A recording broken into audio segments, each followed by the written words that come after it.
Mesdames, Messieurs les élus, membres du conseil municipal de Villers-Belle, aux autorités civiles et militaires à la caserne de pompiers de Villers-Belle, messieurs, dames et jeunes sapeurs-pompiers de Villers-Belle, aux responsables des écoles et des collèges de Villers-Belle, aux jeunes gens qui sont avec nous, présidents et présidents d'associations, aux porte-drapeaux qui nous accompagnent aujourd'hui, chers Beauvillisois, Beauvillisoises.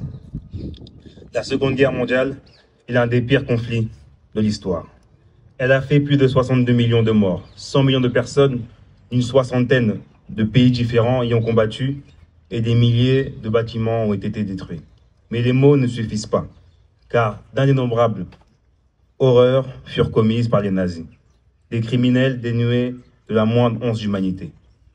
N'oublions pas qu'à partir de 1940, la France se met au service de l'Allemagne nazie. Elle se met en collaboration économique, militaire. Nous devons retenir que le régime de Vichy était antisémite. On appelle cette période de l'histoire les heures sombres de la France. Mais une autre France s'organisa, celle de la France libre, la résistance. Le 18 juin 1940, le général de Gaulle s'adressait aux Français depuis l'Angleterre pour les inciter à poursuivre le combat, à le rejoindre en Angleterre. Brazzaville devient la capitale de la France libre le 28 août 1940.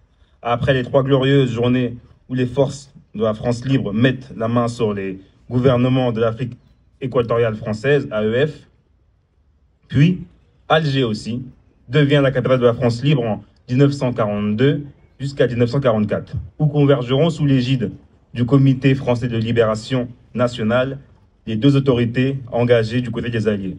Le Comité national français de Londres, dirigé par le général de Gaulle, et le commandement en chef français civil et militaire, dirigé par le général Giraud.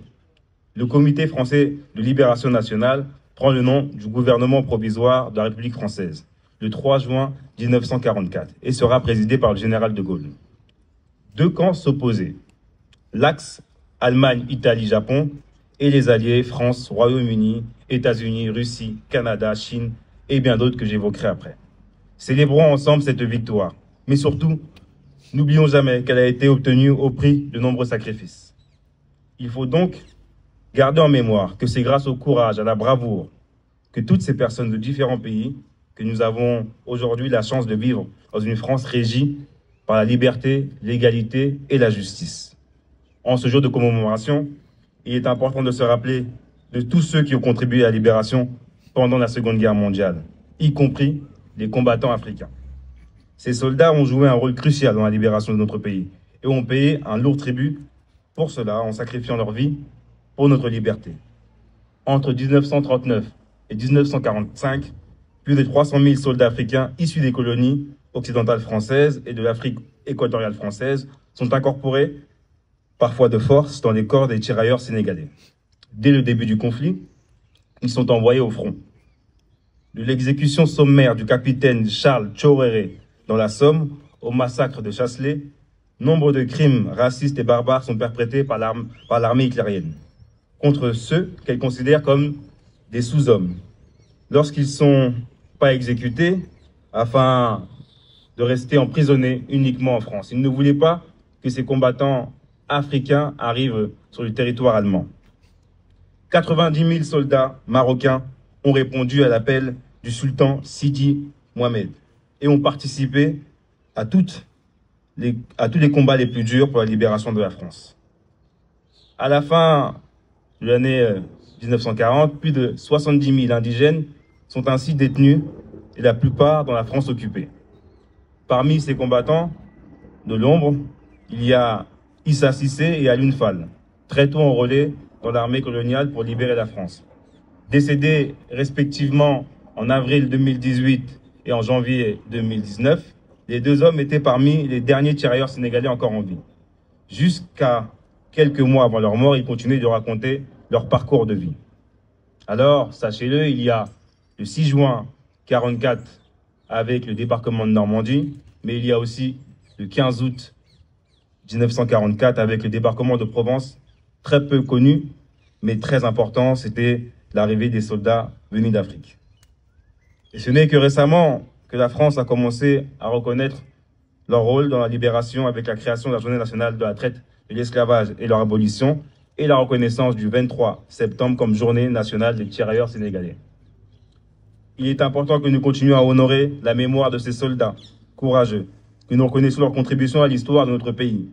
Nous leur devons une reconnaissance éternelle pour leur service et leur sacrifice. Ces héros ont combattu avec tant de courage, de détermination contre l'oppression, le despotisme, pour que les générations futures puissent vivre en paix et en sécurité. Aujourd'hui encore, ils continuent d'inspirer les générations suivantes. Alors que la France et son empire s'apprêtaient à fêter la victoire avec son lot d'images iconiques et univoques, c'est un épisode de répression coloniale que Madame la maire a rappelé, qu'on appelle cet autre 8 mai 45. Ce jour-là, des cortèges sillonnent aussi les rues algériennes pour saluer la signature de l'armistice. Mais sur les banderoles et dans les slogans, le soulagement de la fin de la guerre côtoie les drapeaux algériens et l'appel à la fin du colonialisme. À Sétif, à Kétara, à Kelma, les manifestations ont été sévèrement réprimées. Un véritable massacre que nous devons toutes et tous condamner. Et je me permets un petit pas de côté, mais qui a tout son sens. Encore une fois, Madame la maire l'a rappelé. Le droit de vote en France, pour les femmes, c'est le 21 avril 1944. Et c'est par une ordonnance prise à Alger par le Comité français de la libération nationale, après un vote de l'Assemblée consultative provisoire, qui a permis aux Françaises de devenir électrices et éligibles. En 1945, les Françaises votent pour la première fois aux élections municipales pour le premier tour le 29 avril et le deuxième tour le 13 mai 1945. Le premier vote des femmes est la question de leur éligibilité à 80 ans aujourd'hui. Nous sommes aussi à 80 ans de la fin de la Seconde Guerre mondiale. Et aujourd'hui, 80 ans après, les guerres continuent. En Ukraine, à Gaza, avec une menace existentielle sur l'extermination d'un peuple palestinien selon les rapports des Nations Unies et les risques génocidaires évoqués par la Cour internationale de justice. La guerre au Sud-Soudan, la guerre à l'est du Congo. Malheureusement, les hommes ne cessent de faire la guerre et de vouloir annexer des territoires. Les USA, avec Trump, veulent mettre la main sur le Canada, le Panama et le Groenland. Oui, les guerres sont faites par les hommes quand les femmes réparent le monde et donnent la vie. Méditons là-dessus. Partout dans le monde où les droits des femmes sont en danger, protéger le droit des femmes, c'est préserver l'humanité et c'est éviter les guerres. Je vous remercie.